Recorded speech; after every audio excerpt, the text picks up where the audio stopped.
So it is my honor and privilege to introduce our esteemed panel this morning. So we have Nikki Dauphin with the East Mountain office. Yay! And the crowd goes wild for Nikki. We have Carlin Chiato with the Academy East office. Hello, Carlin. Hi. We have Kim Sanchez with the Los Lunas office. Hello, Kim. Hi. We have Matt Meyer, our lone guy on the panel from the Academy West office. Yay! So, Morning.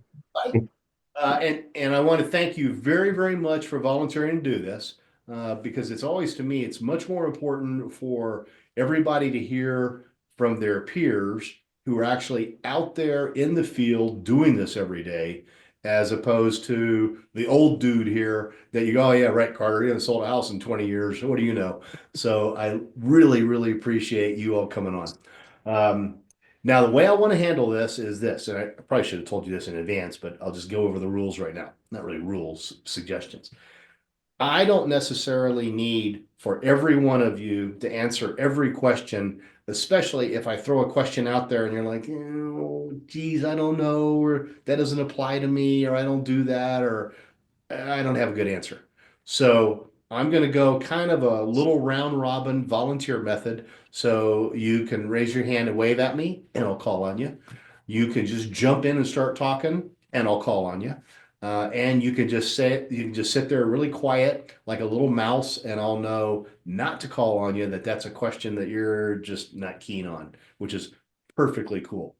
So, and we may not even get through all the questions today, but I at least wanted to give everybody your perspective as someone who's currently active, hustling, working in the trenches with first-time buyers as to what you do and how you do it. Before I jump in, I noticed that Lauren is our only one that has brought in a have or a want. So make sure to type in your haves and wants, and we'll go over that at the very end. So, first question I've got, pretty basic, is why do you like working with first time buyers and where do you find them? So, why do you like working with them? Where do you find them? Oh, and the hands go blazing up. Carlin, I saw yours first. I like working with them because generally it's a happy time for them. It's new, it's exciting, and you're ready to start this new chapter with them. And you're making memories with them that go on for years. And where do you find them? Well, right now, all my stuff is referrals, but back in the old days, I did a lot of open houses, mall duty. Um, Mall duty. Boy, that is the old dude. That is the old days. I've got people I'm out there in the audience right now. dating myself. Mall duty? What the heck is she talking about? That's a good one. I found a ton of first-time home buyers at the mall, believe me. Um, so I mean, basically now all mine are referrals. And they come in, people forget too that first-time home buyers come in all shapes, forms, and sizes.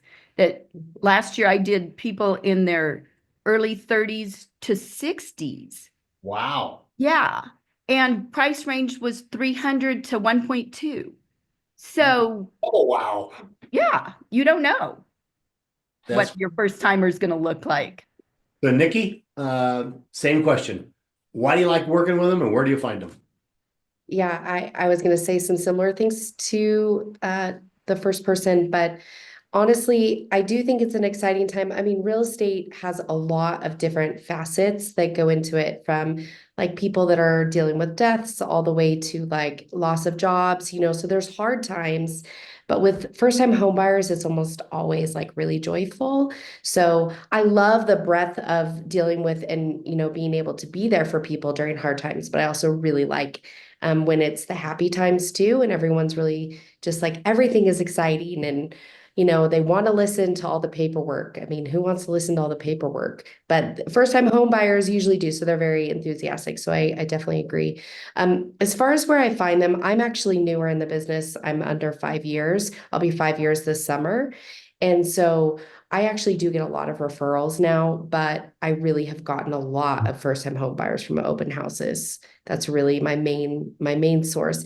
And then up here in the mountains, we do get walk-ins for floor. And so I've gotten a couple of first time home buyers through floor too. So hopefully that's helpful. I'm trying to think of some other reasons why I would like first-time home buyers. I think they're just always willing to go through the process with you rather than like, oh, I've done this a million times.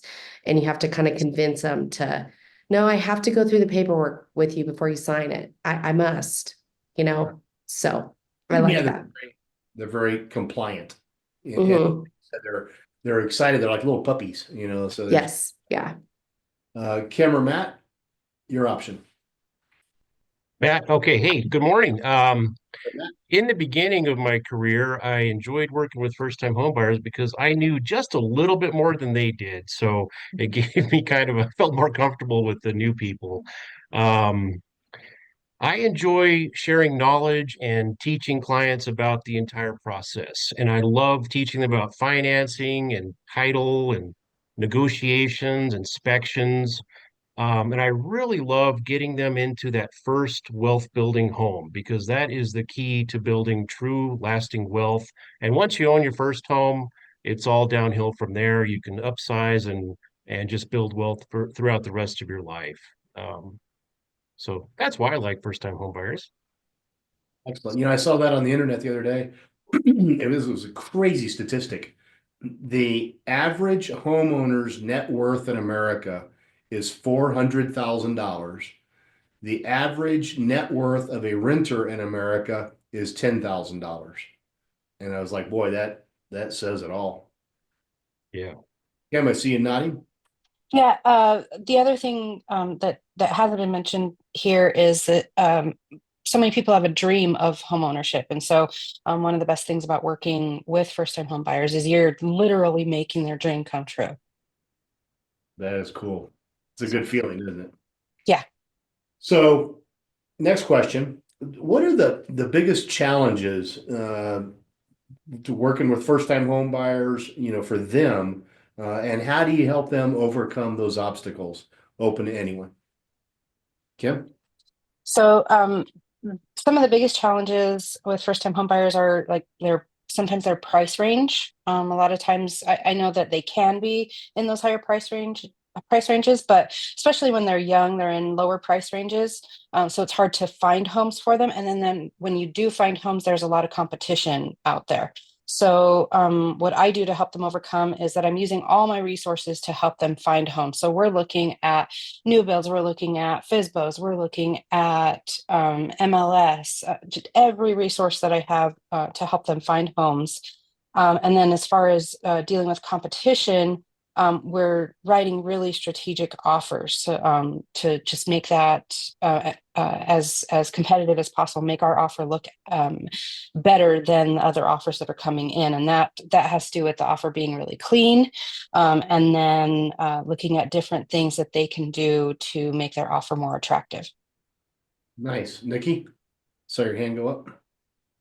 Yeah, and I think I just wanted to add on to what Kim said because she said some great things. I think with a strategic offer, you try to look at things that you can do that won't cost them extra money. I mean, they're probably going to have to, do their purchase price higher or whatever within their limits.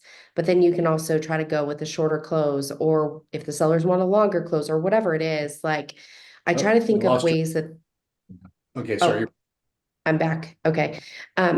I try to think of ways that they can compete that don't cost them money.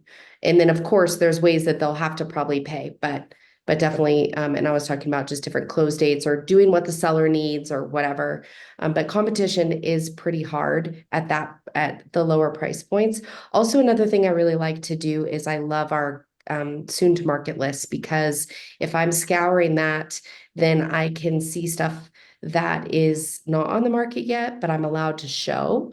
And so I try to get them in early on stuff or stuff that we talk about in our meetings. We just had our meeting this morning. We're always saying our haves and wants. And so I'm like, oh, might have a buyer for that.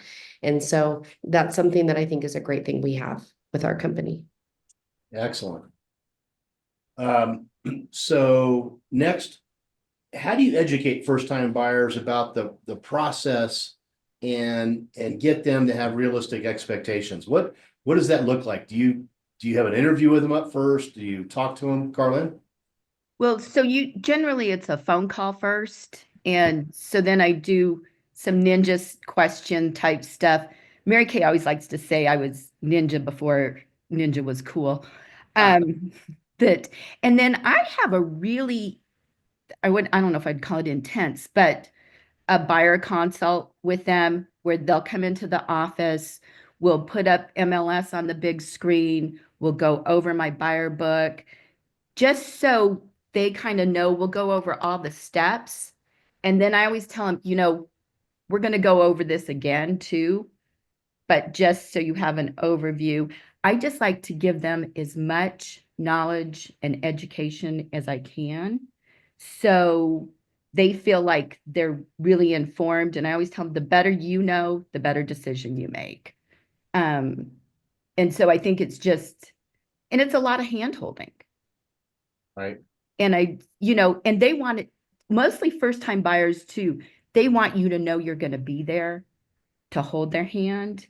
And so I think that's one thing too that we like to do. Excellent. Anybody else on that one for Matt?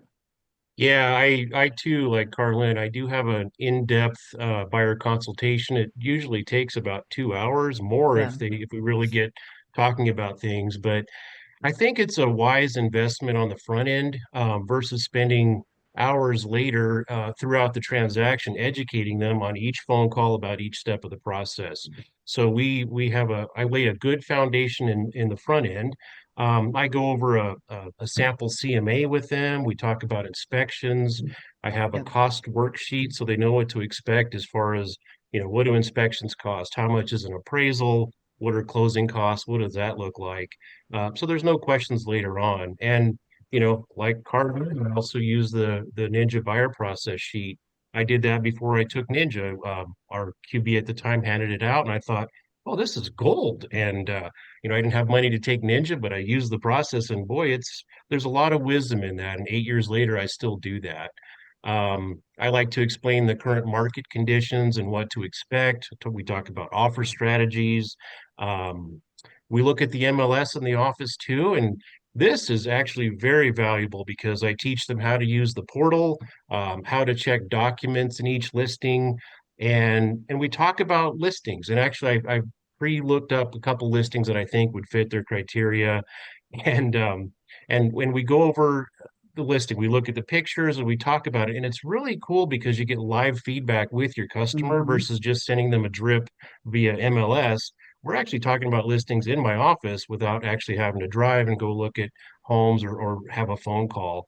And also, this is key, and I often forget to do this, but I tell them what to do at an open house. And if they find themselves wandering into a new builder, I tell them to mention my name and make sure that they call me if they have any questions.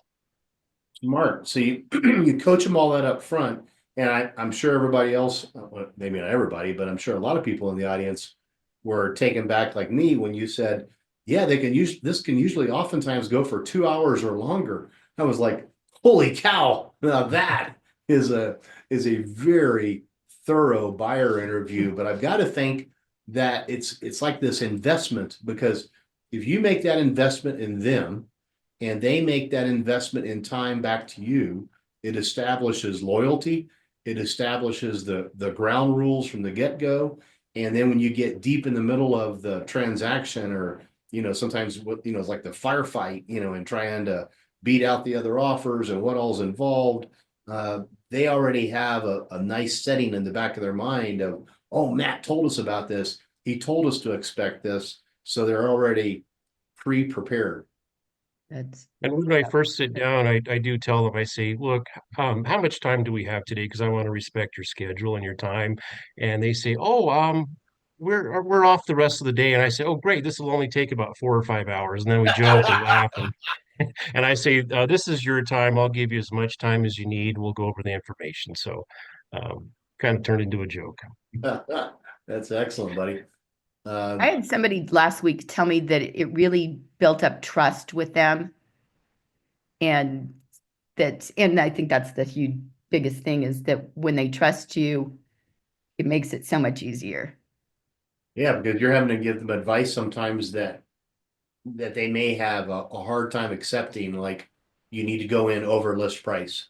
You need to not ask for every inspection under the sun. You need to, there's some things, some advice you give them that may run counter in their head of, well, wait a minute, I thought you were working for me, but you're explaining to them, no, this is what it's going to take to be victorious in the multiple offer situation that we're now in.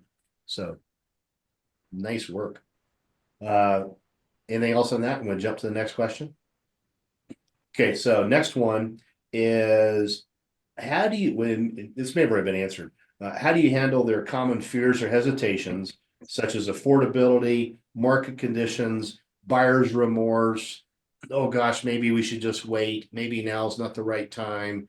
Maybe we'll wait for interest rates to come down or inventory to go up, or, you know, all of the things that we would cause them to freeze up. What do you say to them? How do you coach them along to get through that, Kim? So the biggest thing is be armed with data. You want your market data. You want your all the information that you could possibly get for them. Information on what's on the market, how the market's been moving, what the interest rates have been doing. Another thing is having a good team. So I use Heather Gilstrap with Guild Mortgage. I use Leanne Sperry with Centric Title. The inspector, I try to recommend I've got the same list of inspectors, and most of them go with my first recommendation, which is Duke City. And having that good team to help with their fears, especially like inspections. One of their biggest fears is something going wrong with the house. And so I talked to them about how that's why we do inspections. And that's why I recommend the inspectors that I do, is because I have an established relationship with them. I trust them. I have worked with them, and they have a great reputation. And so talk about, we look for every single thing that could go wrong with the house, so that we can hopefully prevent that. The other thing is having good referral partners like Enchanted Roofing and Mechanical, so that if something comes up on the inspection where I need to get someone to go out there and look at the furnace or look at the roof, they will get out there as soon as possible. I've got an electrician that will do the same thing. I've got a general contractor that will do the same thing for me. Having those good relationships with referral partners is super, super important. As far as buyer's remorse, it's usually because something goes wrong after they move in. So what I do for first-time home buyers, every first-time home buyer, I get them a home warranty as their closing gift. Wow. And because I don't have to worry about going out and buying them a closing gift, and I don't even see the money, so I don't really notice that like what I've paid, because it's taken out at closing, so I don't have to worry about it. I just have to send an email to Wendy, my QB, just say, hey, I'm pulling this out of my my commission. Is that okay?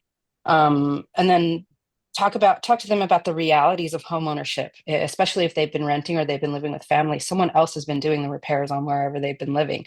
And so make sure that they know that anytime repairs come up, they're going to have to do those repairs. But on the bright side, they don't have to wait for their landlord to get someone out there, and they get to pick the company that they want to work with. And then another reason for buyer's remorse, after closing, and not necessarily, I'm sorry, after you've gone under contract, not necessarily after closing, but between going under contract and closing, is that another house has come on the market that they think they'll like better because you left their subscription on. So I cannot stress enough to deactivate that subscription as soon as they go under contract.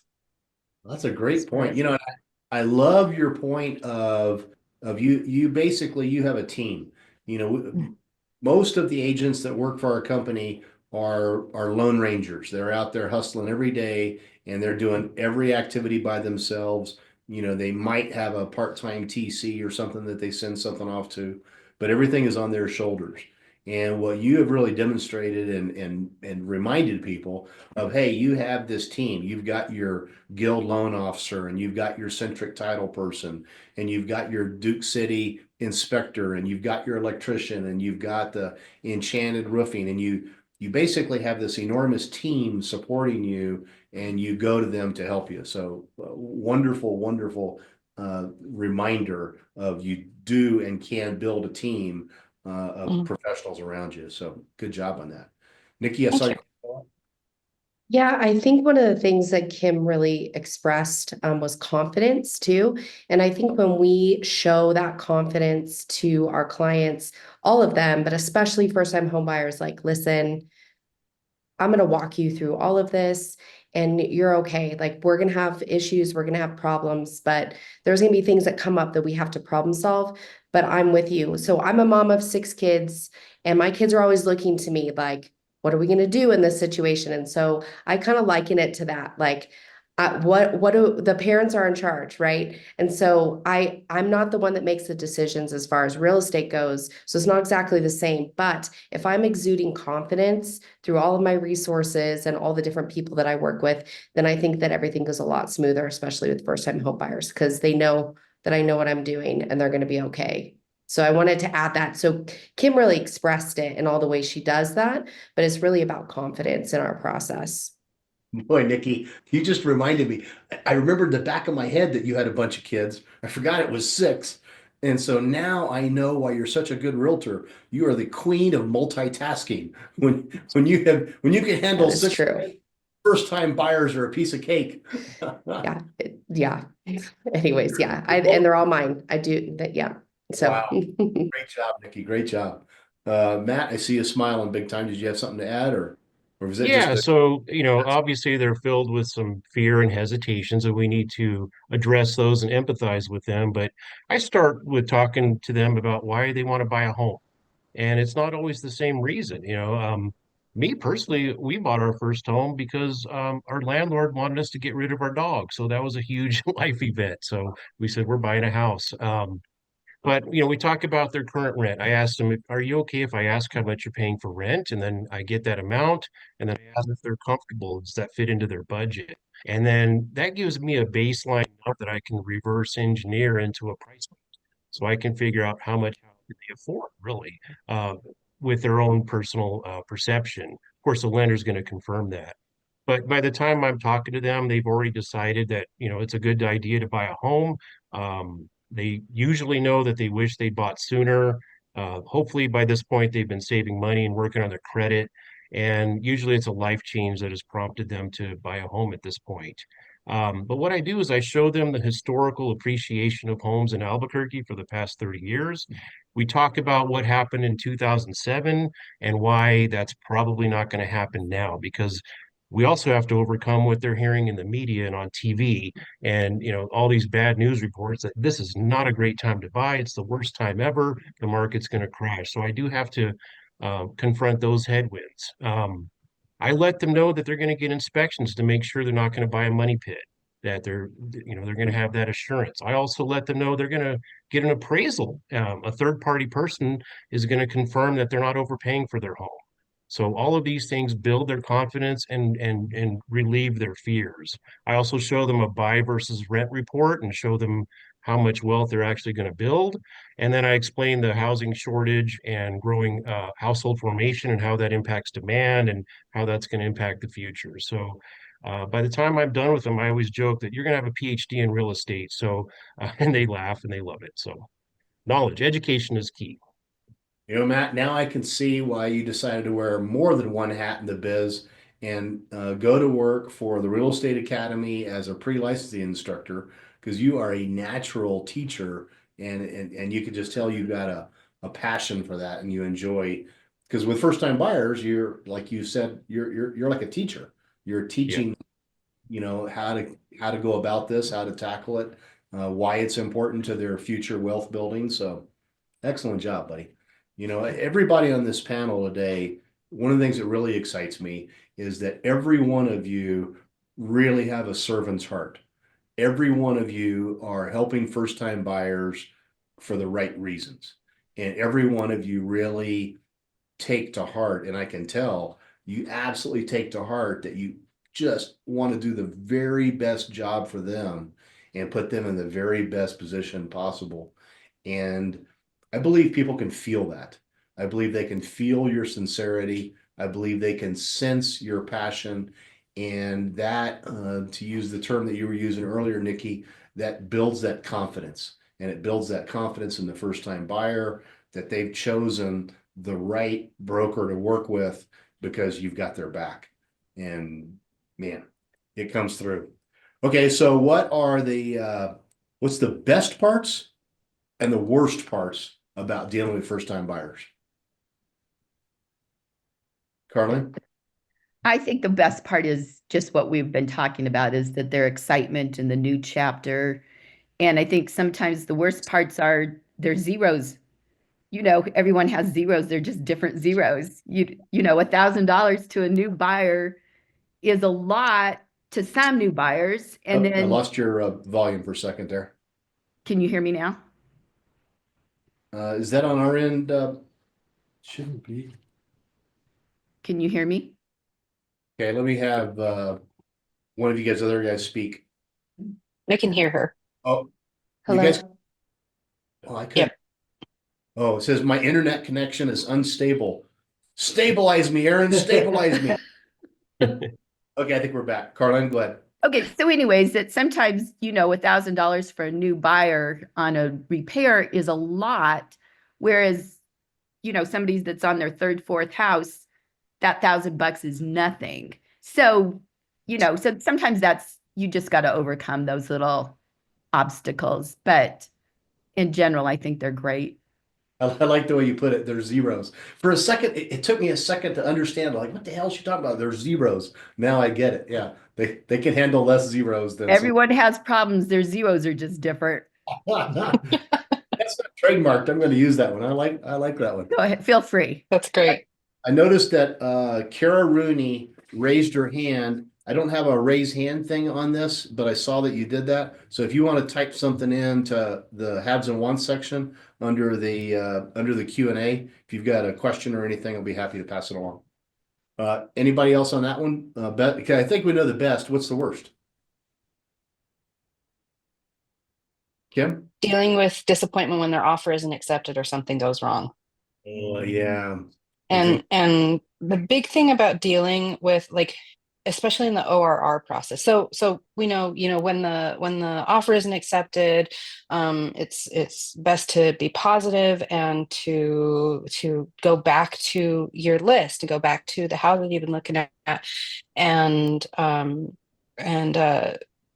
remind them that there are always new houses coming on the market.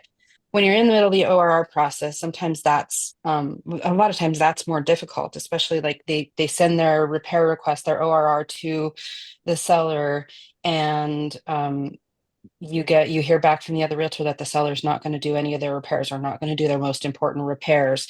And huge thing that I think the most important thing when dealing with any buyers, but especially first time home buyers, because it's also new to them, is that you always be positive and then give any difficult news over the phone or in person, not via email or text, because they're going to follow your lead. So the way you say it to them is going to affect how they handle it. And you help them want a win-win. It's not like, make them understand it's not a zero-sum game. Like, we want everyone to be happy. We want them to be happy with what they're getting. We want them to be happy with what they're paying for it. But on the other hand, we also want the seller. We don't want it to be combative. We want the seller also to get what they want, because that's just going to make the transaction go more smoothly. Great point, Kim. And then also don't be tied to a certain outcome, because things happen and contracts are going to terminate. It's about them. It's not about you. I'd rather an inspection kill a sale than have a buyer get in over their head. There's always another house. Maybe that next one's even a better fit. I like to tell them everything happens for a reason. Great point. What do you do in this case? Anybody on the panel, because I think we probably all have had it happen to us. My dad in the car business used to call it a third baseman. And a third baseman, the way he referred to it was if he was getting ready to sell a car, and then all of a sudden a mom or dad or aunt or uncle or somebody would jump into the deal saying, "Oh, you can get a better deal on that car." And he'd say, "Yeah, I got nailed by a third baseman." What do you do when a third baseman enters the picture? A mom or dad or uncle or aunt or best friend who's got some just great real estate advice for them on how to do this deal. Can I? Yeah. I feel like I've been talking a lot, but so no matter how much trust you've built they have more trust with their mom or their dad or their friend or their brother, or even their brother's friend who's a contractor, or, they have more trust with them. So no matter how much trust you've built, their instinct is going to be they want to listen to them first. And so that's when, again, it's you have to go in armed with data. I actually just had one where mom tried to talk. So another first time home buyer, they were at a low price point. We found a house. We were competing with two other offers, and so one of the things that I did to make it more competitive, they were using the MFA program where they didn't have to bring anything in because they didn't have money for the down payment. They couldn't pay more than they're buying at the top of their ability, so they couldn't offer more. And so we talked about, I recommended that they offer at full price, and what I had my market analysis showed them that this house was actually priced lower than other houses in the area, and most of the other houses in the area were smaller and not what they wanted, and this house they just fell in love with. And so they ended up offering full price, and they agreed in the offer not to ask for any repairs that weren't related to like safety or major systems or over a certain amount. And mom, when we got to the inspection, mom came and we were standing in a circle waiting for the inspector to finish up his report. And mom said, I just don't understand why you offered full price on this house. You could get a better deal.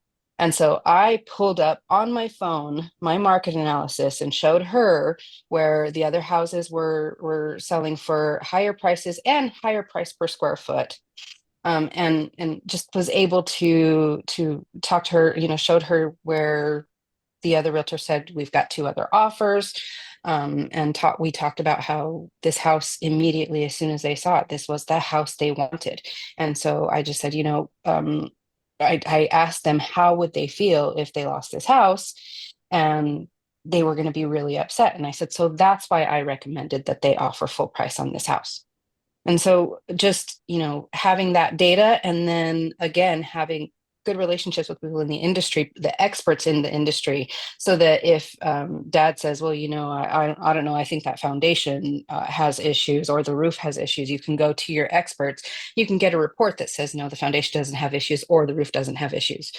Those are the kind of things that help dealing with that. It's not always gonna work, but most of the time it will. Great point. You're armed with data. Matt, saw your hand go up? Yeah, this just happened with me. I mean, we all appreciate or love when dad shows up with a tool belt to the inspections. I mean, that's always fun, right? Um, So my single female client had to work, so her parents came to the inspection. So I was like, great, that's awesome. I'm glad you're going to have a second set of eyes there for you. So it's a three-step process when the parents intervene. Number one, you want to bite your tongue and just hear them out. Number two, take a deep breath, but thank them for bringing up whatever they brought up. And he brought up a couple things that he was concerned about. And then the third step is acknowledge that and then come up with a solution. Say, you know what, that's a good point. And what I always do is I say, oh, did you also notice this? And I'm sure you're aware of this. And I brought up a lot of different things that he wasn't aware of because they hadn't bought a house in 30 years. And eventually it got to a point where I got the dad nod. He just went like this.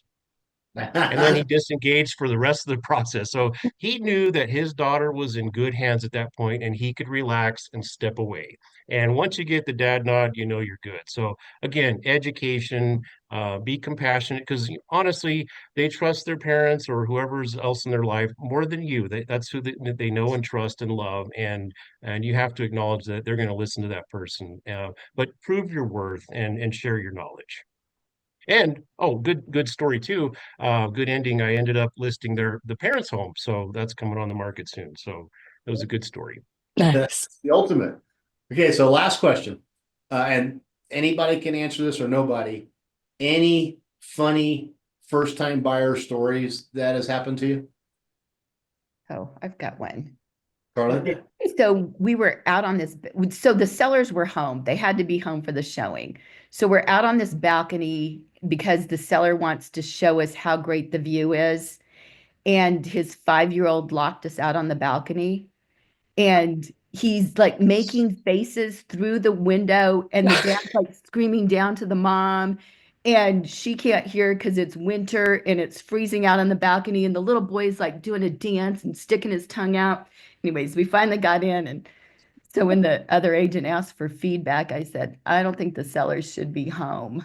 But it was funny. It was So with that, I'm going to wrap it up. It is 10:59 panel. Oh, Carlin, you got a PS? Yeah, I do have a PS that I think keep in mind with first-time home buyers that it's a giant opportunity because they will be your clients for the rest of time. They will be your greatest source of referrals. That I just closed one last month for first-time home buyers. They were referred by one of my very first clients. And I got her from, I was showing a house. I would never do this now, but I was showing a house and they were driving by real slow. And the person that I was showing it to had left. And I'm like, do you guys want to see inside? And they're like, yeah. Anyways, I've ended up selling her 3 houses, sold her mom's house, sold her mom another house.